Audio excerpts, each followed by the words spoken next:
Using hexagon tessellations to create high-density housing. Presented by Team 37751A.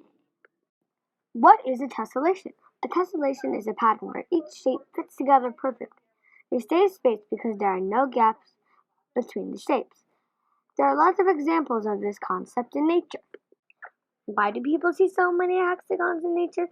Hexagons can fit together perfectly, with no gaps between them, which makes them tessellations.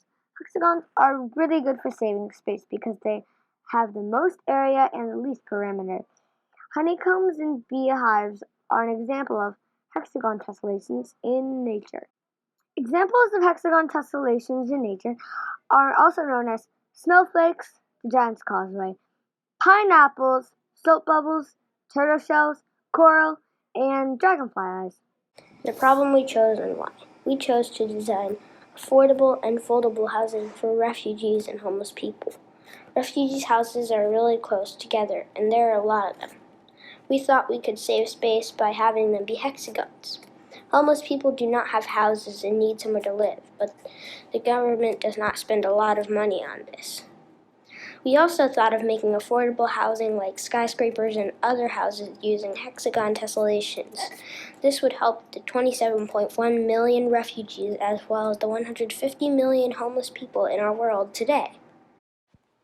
How do hexagons help? Hexagons have the most area and least perimeter. This gives them more space on the inside for people to live in, but the houses don't take up too much space.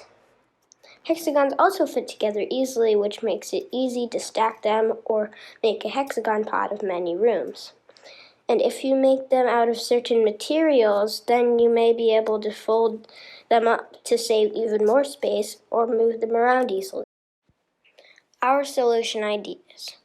Hexagon tessellation housing. The large area and small perimeter of hexagons make them perfect for fitting many houses in a small space. We looked at two solutions for this problem, a hexagonal skyscraper and a hexagon pod.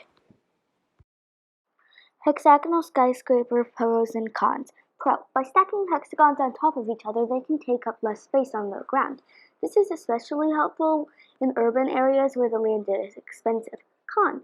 The rooms would be strange to live in because of their odd shape. Hexagon pods, pros and cons. Pros. You can easily reconfigure them. You can have hexagons that are complete homes, or you can have multifamily hexagon houses where you will only need to plumb two of the hexagons. You can also have the hexagons fold so you can move them easily. Cons. They take up more land than the skyscraper. One advantage of the hexagon pods is that you can change the configuration and move the rooms around. You can also create a folding pod, which will be useful for refugee camps. Thanks for watching!